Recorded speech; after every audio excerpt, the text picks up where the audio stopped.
YCP జిల్లా అధ్యక్షులతో సమావేశమైన party అధినేత మాజీ సీఎం వైఎస్ జగన్ పార్టీని బలోపేతం చేసేందుకు తీసుకోవాల్సిన చర్యలపై దిశానిర్దేశం చేశారు. ప్రతిపక్షంలో ఉన్నప్పుడే మన నాయకత్వ ప్రతిభ బయటపడుతుంది. భారీ లక్ష్యం ఉన్నప్పుడే బ్యాట్స్మెన్ ప్రతిభ బయటపడుతుంది.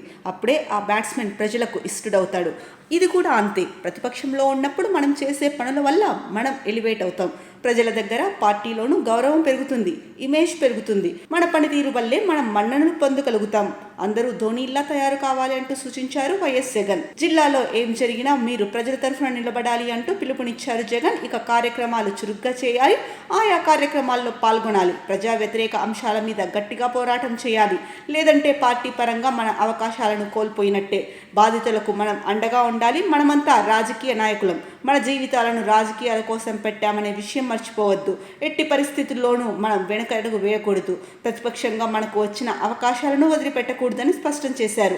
జిల్లా స్థాయిలో ప్రజా సంబంధిత అంశాలను మీరు బాగా వెలుగులోకి తీసుకువస్తేనే ప్రజలకు దగ్గరవుతాం. మనం అధికారంలోకి వస్తేనే ప్రజలకు మరింత మంచి చేయగలం. ప్రజలకు మరింత మంచి చేయాలన్న తపన, తాపత్రయం ఉంది కాబట్టే రాజకీయాలు చేస్తున్నామన్నారు.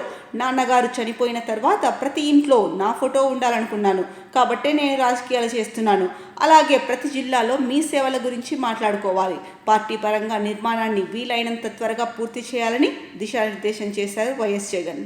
ఇదిలా ఉంటే మరోవైపు బీఆర్ఎస్ వర్కింగ్ ప్రెసిడెంట్ మాజీ మంత్రి కేటీఆర్ జిమ్లో వర్కౌట్ చేస్తుండగా గాయపడ్డాడు. దీంతో కొన్ని రోజుల పాటు విశ్రాంతి తీసుకోవాలని కేటీఆర్కి వైద్యులు సూచించారు. ఈ విషయాన్ని కేటీఆర్ ట్విట్టర్లో పోస్ట్ చేయగా వైఎస్ఆర్సీపీ అధినేత జగన్ ట్విట్టర్ వేదికగా స్పందించారు.